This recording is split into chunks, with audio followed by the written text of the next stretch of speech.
Allahu Akbar, Allahu Akbar, Allahu Akbar, walillahil hamd. My name is Aliyu Tanko, and born in Asian city of Zaria in 1960. I schooled in Aliyu Tanko. From there, I went to secondary school in Soba.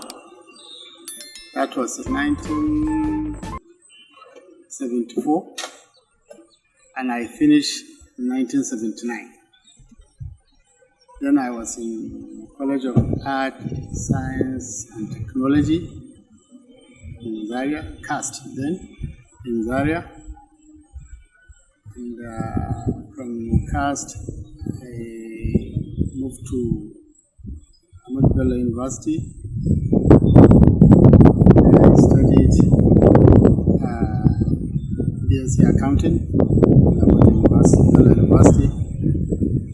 And along the way, all other activities were part of my life. The MSS activities has been the major activity of my life.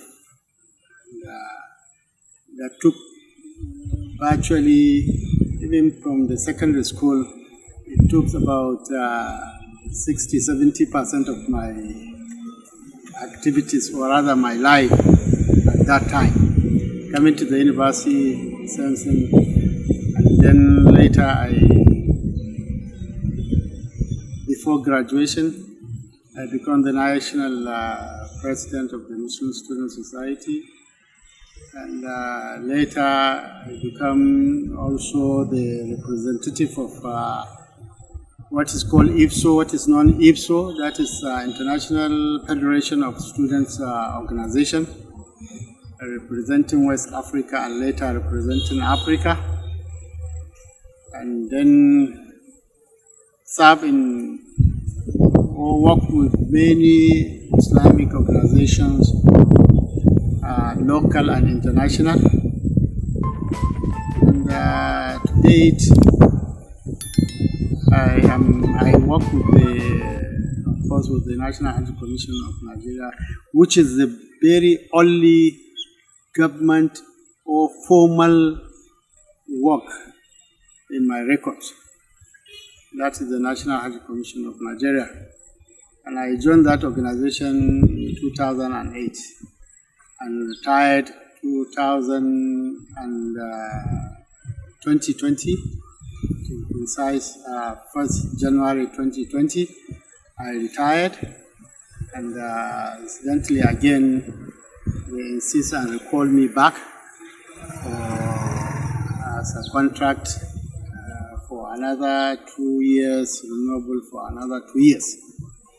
So this is the kind of life. And then in between, as I said, apart from the educational activities, the NGO work, which dominate my life, or most part of about 90% of my career. I travel wide within Nigeria and outside Nigeria. I'm married. It's only one wife and 7 children. Six women, 6 girls, and 1 boy. So this is how I'm living now. Now that I'm partially retired and still engaged, but I concentrate now in farming where I found any window. Allahu Akbar, Allahu Akbar, Allahu Akbar, walillahil hamd. I already said it, from my secondary school. I've been in the MSS, and I must say up to today. So this is the life. MSS, I found that I don't have any other organization is second. This is my until when we almost formalize it, myself and some other colleagues, we made and decided that whatever is the case in terms of da'wah, in terms of Islamic activities, MSS is one, or MSS is first. Any other thing is second. Any other activity is second. So this is how we run and how we were able to mobilize people and to encourage the youth, the junior ones, to follow suit. Anywhere we go, we identify ourselves as MSS members, and in particular, I don't know, I can tell you I don't know much about most organizations other than the MSS. So as far as I'm concerned, my whole life is virtually MSS life. And one thing I must share with is MSS like shaped my life to what I am, and I give the credit virtually of what I am today and where I am today to the MSS. And I try to encourage people to identify their areas of specializations and their areas of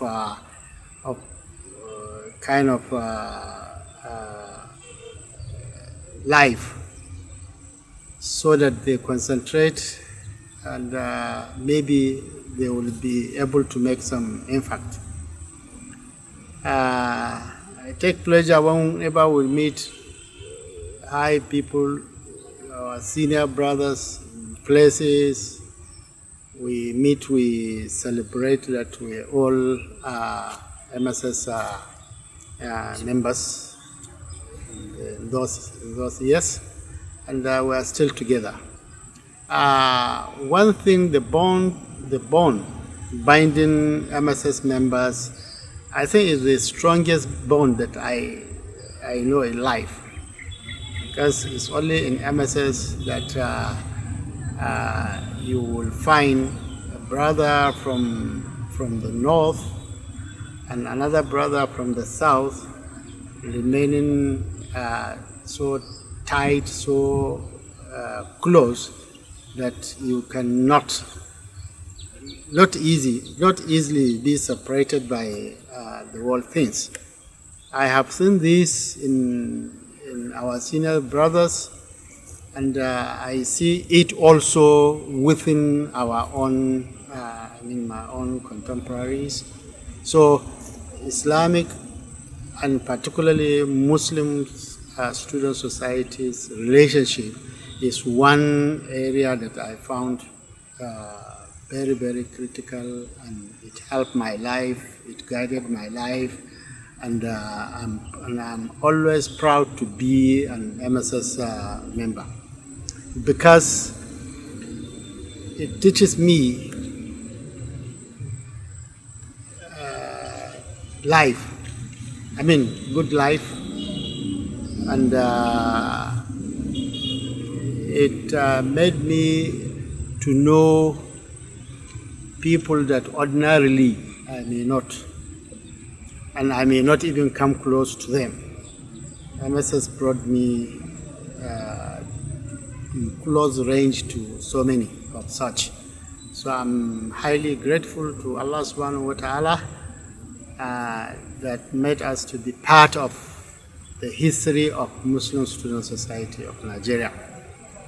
And as I said, although I work with different Islamic organizations, but my foundation is the Muslim Student Society of Nigeria. Allahu Akbar, Allahu Akbar, Allahu Akbar, walillahil hamd. Yes, IPSO is like a senior brother to the MSS, which is recognized internationally.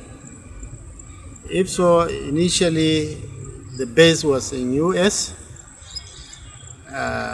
United States of America, and when the Islamophobia started bringing its heads out, that was what affected the activities of IPSO.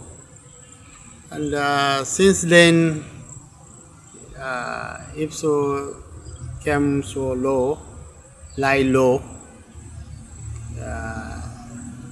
and the activities is only here and there because so many eyes are on IPSO then, because of the spread and the kind of youth it is mobilizing and so on. So it frightens the enemies, and as such, the focus on its activities, it's little funding, blocking any way the organization can have any support to operate and so on. Because at that time, up to 1990s, IPSO used to be one of the strongest Islamic organizations, especially among the youth. So, but with the coming, of course, the enemies of Islam will always look at where there is strong movements and then hit. So that is how the enemies focus on the IPSO, and the key people had to go, had to lie low. And Alhamdulillah, there are still activities of IPSO here and there, but so far not as strong as it used to be, not mobilizing as it used to be. But Alhamdulillah, it is an Islamic organization and it's still functioning in some part of the world. Allahu Akbar, Allahu Akbar, Allahu Akbar, walillahil hamd. So I will say it's a continuation of MSS activities. Let me say that is why we are there. As I said, anything that doesn't have the taste of the MSS, to me, I will find it difficult to be there. So it's Triple IT is a continuation to me. It's a continuation, work in progress of the Muslim Student Society, now in advanced level. And basically, Triple IT is to do with intellectual activities of the Muslim Ummah, because all those in the Triple IT are also in their years, same as the Muslim members of the Muslim Student Society that we have in Nigeria. So these are also activists in the students' activities in their various countries that came together to champion the cause of intellectualism in their own contribution. So that is why largely the activities of the Triple ITs are largely at the universities level or school levels generally, in terms of trying to integrate. This is a major focus, trying to integrate the conventional knowledge with the Islamic knowledge, especially in areas that are very popular with academically. These are areas like in the area of economy, in the area of social sciences, all social sciences courses and so on, because Islam is everywhere. Even in medicine, in engineering, when you go deep, you will find that the foundation, the base is Islam. And this is what the IIIT is trying to do, to dig out the teachings of Islam and see where they relate with the conventional teachings, so as to mold the minds of people, young students, to have the maximum benefit of the knowledge. Because it is believed that unless you know both sides of the knowledge, you will only have knowledge. So that is why now the focus for the IIIT is to see how to help, particularly our Muslim Muslim students and Muslim lecturers to appreciate the Islamic teachings of what the conventional courses are teaching. So this is a focus, trying to expose, to bring out close to people what Islamic teachings are in the various field of studies, regardless of who teaches that. Because now, alhamdulillah, when you talk of sciences, the research is showing now, is proving that Islam is the foundation of every sciences. It is now they are realizing. Of course, for us, we know that 1,004 years ago. So this is what the IIIT is out to do: encourage the students, and then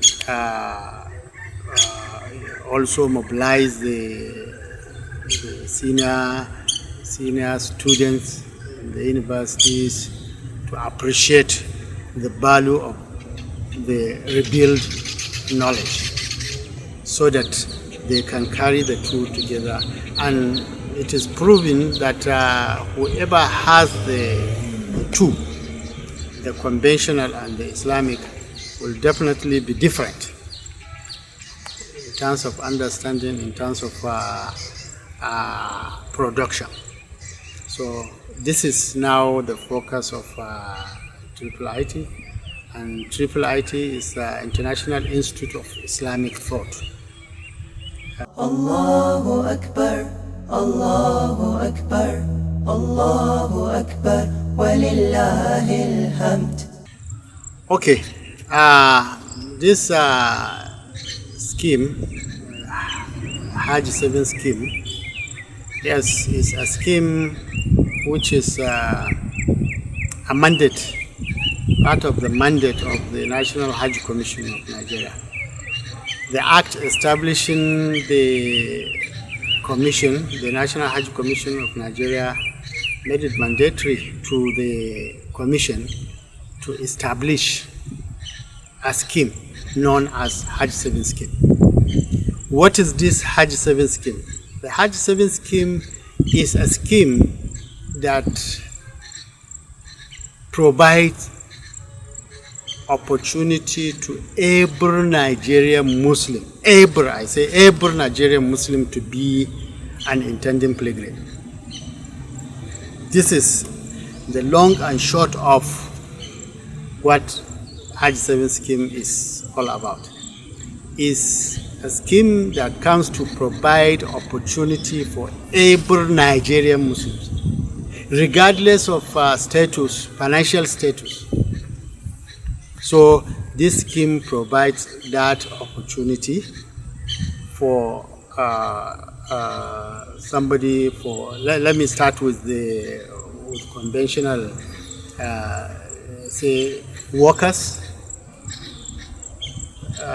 who largely, because of their earnings, they don't even, some of them rule out the possibilities of going to Hajj to perform the pilgrimage, which is one of the major pillars of the deen.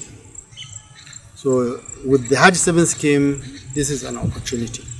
So whether you are a civil servant, no matter how small you are earning, provided you will be able to save a little, no matter how little, and put into this scheme, then one day you will be, from the time you start, you will remain as intending pilgrim. And this thing you are saving gradually, because the whole thing about the scheme is saving gradually, and these savings are pulled together to invest, and that is where the Jaiz Bank comes into this thing. Because whatever is collected for people from different parts of the country, put in, no matter how small, how big, it will all pull together. And Jaiz, because in the first place, this is a scheme that has Islamic base. So whatever is going to be done is done in an Islamic way. It has nothing to do with riba. So that is why even when you pull the resources together, the whole resources are given to Jaiz Bank, which is again an Islamic bank, to mobilize it and then to invest it in Islamic investments, and avoiding anything riba in that. And whatever profit is made, the profit is shared among the stakeholders, the bank, the intending pilgrims, and those who are working on the scheme. So the profit is being added to the capital which the subscriber put, and the two are put together again and invest. Any profit again realized, it will be added to that. So as you, a petty trader, is putting 5,000, 1,000, 10,000, this thing is getting the profit, maybe 2,000, 1,000, again profit is added. So it will continue to grow this money to the level of paying your Hajj fare. So this is Hajj 7 scheme. So regardless of the financial status of one, a farmer is welcome. Whatever you have after the rainy season, when you sell your farm product, take part, invest. Petty trader, like I say, people, the Shushana by the roadside, everybody is welcome to this Hajj 7 scheme. And this is an opportunity for every Muslim to be an intending pilgrim. This is what we are promoting, and the advantages are so numerous. For example, as I said, once you enroll into this scheme, automatically you become an intending pilgrim from it may take you 20 years to complete. You remain as intending pilgrims for 20 years until when Allah subhanahu wa ta'ala decide to make it possible. When you go, fine, you complete the rites. And when, if by the grace of Allah, in between, Allah takes your life, one, the whole resources will be transferred to your heirs to do the right thing. And again, you are going back to Allah subhanahu wa ta'ala as an intending pilgrim, not an ordinary person. So this is one key advantage. So somebody can be an intending pilgrim with as little as 5,000, 10,000 to open this Hajj 7 scheme and go and continue. When you have, you put it. Anytime you have, you put it. As long as you are in this system, in this scheme, you remain as an intending pilgrim, and this is, I think, the highest honor an ordinary Muslim can have, to be an intending pilgrim, that is to be the guest of Allah. So this is one benefit. Another benefit is financial inclusion, because especially our rural people, hardly, they don't know anything financing. So, but now with this, they are becoming, because the moment you enroll into the Hajj 7 scheme, you automatically become an investor. So you are part of the economy. Another thing, another advantage is that this thing is impacting everywhere, the economy, because where billions will be pumped into the economy, it's a great, it will have a great impact. So this is it. These are some of the benefits that one can derive from Hajj 7 scheme. So it is simplifying the process of people going to Hajj, and preparing their minds and giving the opportunity to everybody to be to have, even those that never thought of anything like Hajj, because they know from their earnings, from what they are doing, they don't see how they will mobilize 1.52 million to go to Hajj. So we are saying the scheme through the Hajj 7, through the National Hajj Commission, saying this is an opportunity for every Muslim, regardless of what financial status you have. I keep repeating, whether you are a civil servant, whether you are a petty trader, whether you are a farmer, whether you are a header, whether you are a shoe shiner, whether you are a tomato seller, fruit seller on the street, it doesn't matter. Once you decide, and Allah subhanahu wa ta'ala open your mind, your heart, and to intend to be part of the pilgrims of 1 year, then this is an opportunity. And you can start, like I said, you can start from zero. You can go to open this account. There are 3 ways of opening this account, Hajj 7 scheme. Either to go to your state, to the nearest state pilgrims welfare board, you open the account, or you go to Jaiz Bank, any branch of the Jaiz Bank, you can open the account.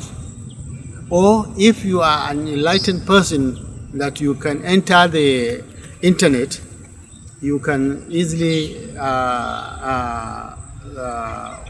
open the account directly yourself by following the link, the address of the scheme, which is Hajj 7 scheme jaizbankplc.com. Simple. So this is it. By following this link, you can go step by step up to the time you will open your account, have the account number, and with the account number, anytime you want to deposit, you can deposit from anywhere, from any part of Nigeria. In fact, from even outside Nigeria, you can deposit to your account. And this is how it will continue to go. And it's a queuing system. First come, first serve. Whoever completes his money first will be the next to go in the next Hajj. Others will follow. Some people may be waiting for 2, 3, 5 years, as the case may be, depending on the number on the queue. And eventually, this scheme will be the major window of anybody who is going to Hajj to make payment too, inshallah. Allahu Akbar, Allahu Akbar, Allahu Akbar, walillahil hamd. Wallahi, we take it that that is how Allah subhanahu wa ta'ala plans it. And there is nothing anybody can do. Similar things happen in the history. We know many years back, a lot of similar calamities, not just COVID, but similar happened that prevented the going for Hajj of particular year or years. So this is for those students of history or for people who care to know about the history of Islam, will tell you that it's only that our generation has seen it for the first time. But when you go to the history, many years back, there was similar blockage of going to Hajj. But we always put everything to Allah subhanahu wa ta'ala to make it possible for us to be among the pilgrims of the next Hajj, inshallah. Allahu Akbar, Allahu Akbar, Allahu Akbar, walillahil hamd. Wallahi, we have to be serious, and we really, in the past, we organized a lot of refresher courses, pre-examination courses with the students, with the young ones. We need to reactivate all these things. We need a lot of refresher courses, training for our young ones. So to me, I want to say, because especially for the common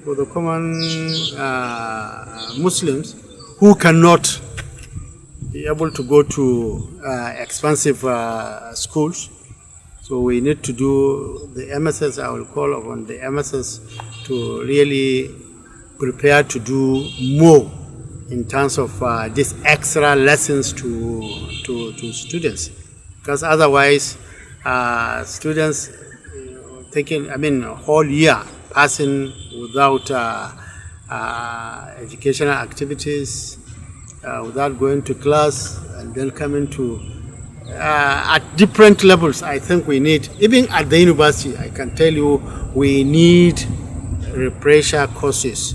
We need a lot of coming together to share and to improve the learning of the students, even at the university level, to able to catch up. I'm sure we all aware of the result of the JAM for this year, how bad it was. It is an indicator that we have a cooling tax ahead of us, and we have to do something. I must tell you, at the triple IT level, along with the MSS, we will try to see how we can help to move or to improve the situation.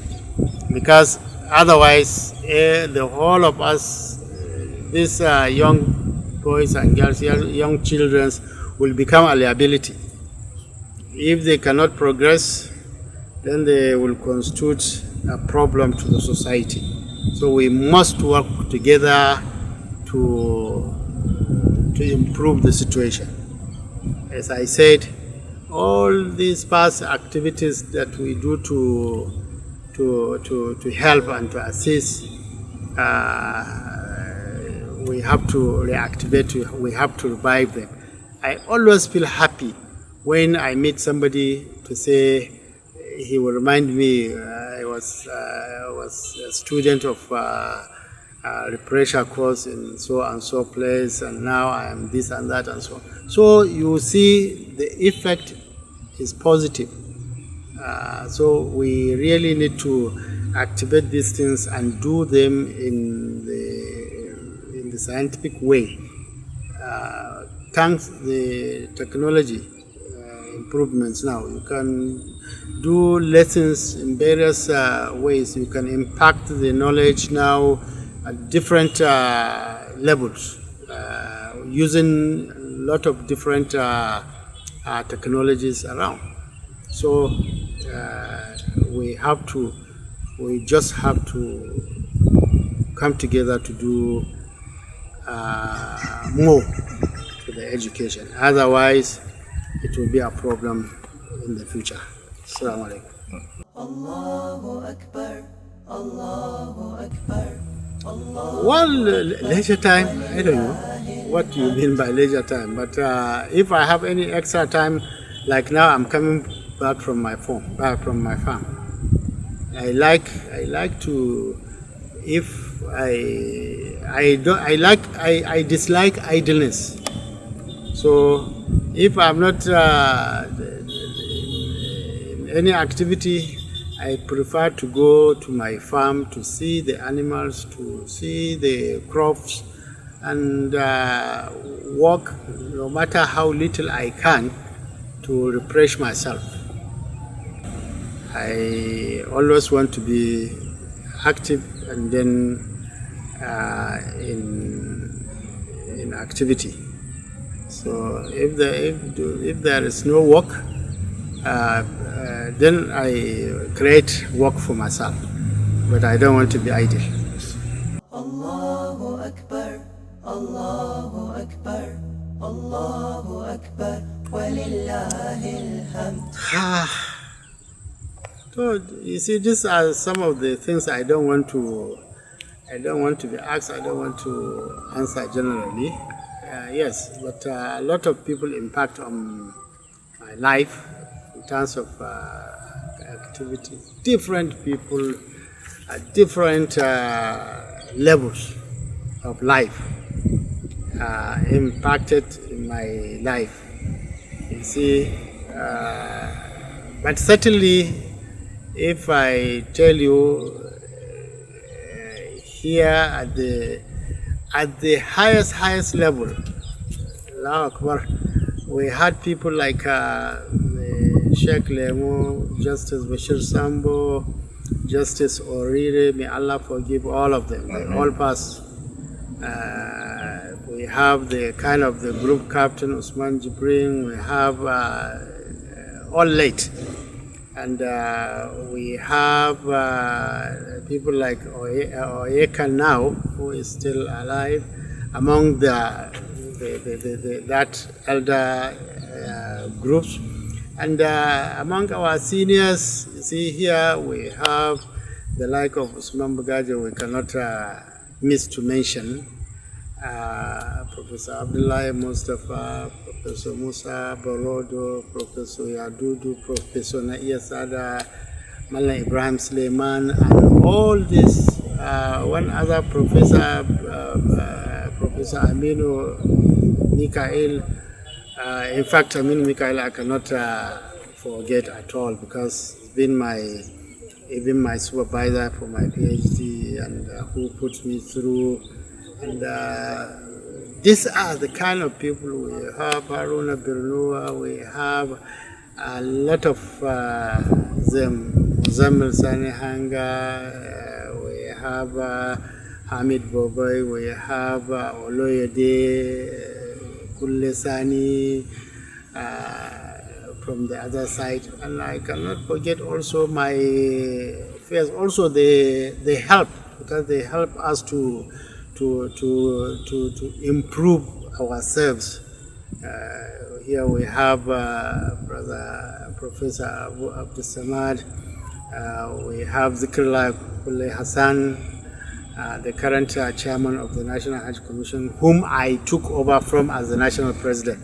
And also there is Abdul Fattah Abdul Majid, who took over from me as the national president of Nigeria, all from the south. And we have the Shuaib Salis, very close friend also, who is now currently the chief of staff of the governor of Ogun State. So these are people, though we are together, but we help ourselves and we help to improve ourselves. We encourage ourselves to move forward. To some, we learn from them, the elders among, and then the most elderly ones. They give us encouragement, seeing their positions, and yet they came so low to us to work with us, and so on and so forth. So these are some of the people I can mention, but these are just few I can tell you, because I think we can go on mentioning names.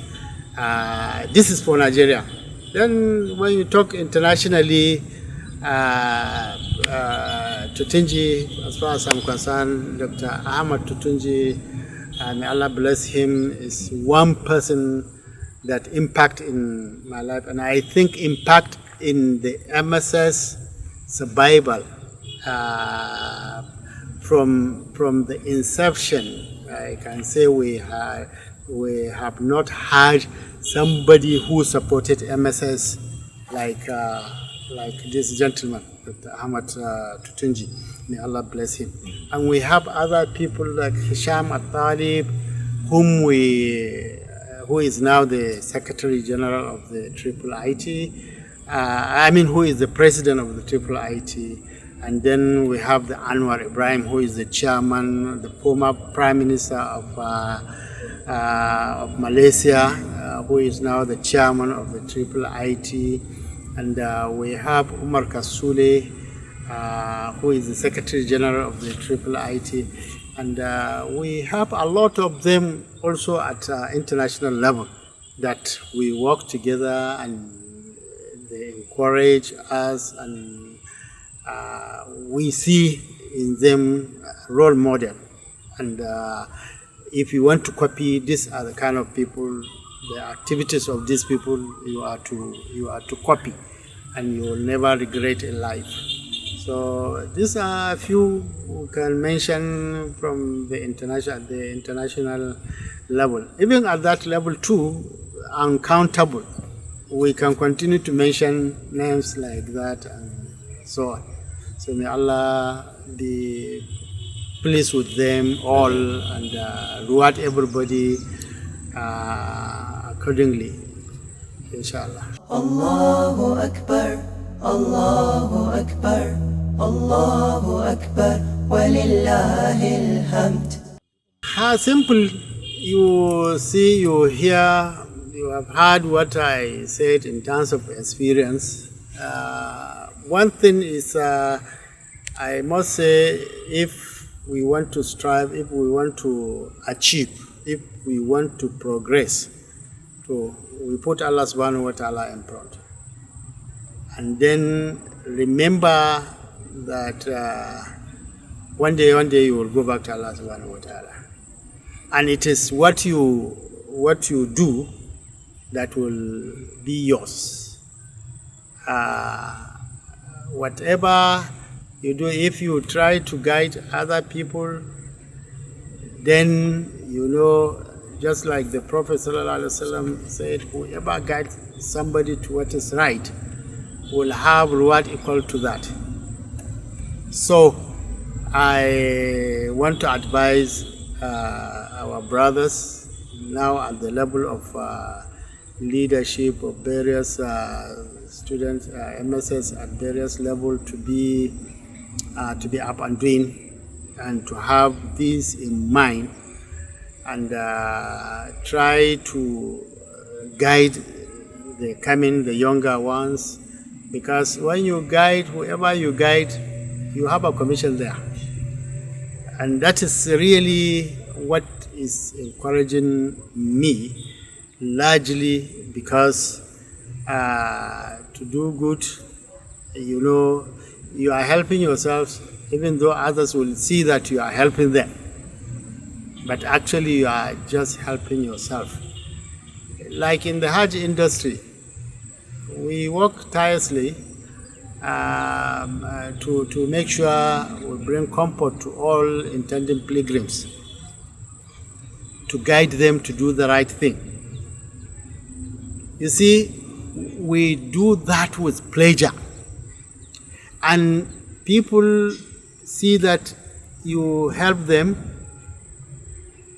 and they are happy. And sometimes when people meet me and acknowledging, I don't even know them and I can't even remember when, but they feel very happy. But that is to them. But to me, I'm feeling happy that I help uncountable people to perform correct Hajj. I know, inshallah, even if I didn't perform Hajj myself, I have pleasure that, inshallah, I will have reward from Allah of many Hajj. So the same thing, you see, teaching people, guiding, especially the young ones, is very important. This is something which people cannot forget. I tell you, this is the best work you can do. I mean, to guide young ones to the right path. Especially now we see the society. So to say that you guide a number of people that are doing the good thing, obviously is a work that people should cherish. So I want to encourage all the MSS members at different levels to take it seriously and to work as much as possible for the pleasure of Allah subhanahu wa ta'ala, and then put the younger ones on the right track so that our future, the future of Islam, will be brighter than what we are having now.